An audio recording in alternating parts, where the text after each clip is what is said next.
Hi, everybody. I want to give clarification on your reply that's due for the discussion. Obviously, it's 7:30 on a Thursday evening.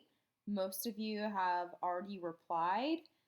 I need you to get out of the old mindset of I make an initial post for discussion and then I automatically reply to two people. That is not what we're doing for all of the discussion boards. You may see that on one or two of them, but I really need you to read this second part, okay? So, for example, this cultural counseling discussion for this week, your initial post was due Tuesday, and all you had to do was reply to those three questions.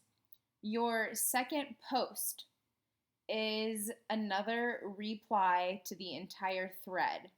You do not need to reply to an individual student unless you're trying to have more of a conversation within the discussion board, which won't count towards your participation.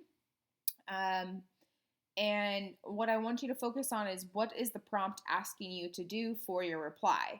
So for this one, it's asking you to do one of the following. So essentially, in the discussion board, you only are going to have two replies. So, for example, this one is you're either synthesizing common themes among five peers and talking about some of those barriers, or you'd be identifying at least five different perspectives on the responses and what are some pros and cons to each. So, for example, that second bullet point would probably be really good to look at number 3 for five peers. What I don't want you to do is just reply to two people and be done with it. So therefore, it's only requiring you to do two posts instead of like three, which is the typical. So I'm going to give an example here. Anna did a fantastic job of answering the prompt for the replies by this right here. So she clearly identified five other classmates in their response to the first question.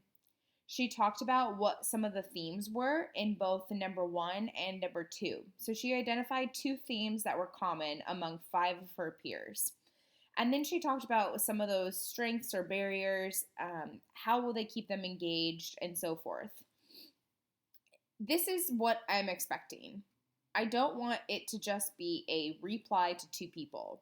Okay, so make sure that you're reading this prompt here because it is a little non-traditional when you look at other discussion boards. The reason I want you to do it that way is because this is how we would be operating in class, and it is far better for everybody's learning experience, which means you're only required to do two posts total for the discussion on this example.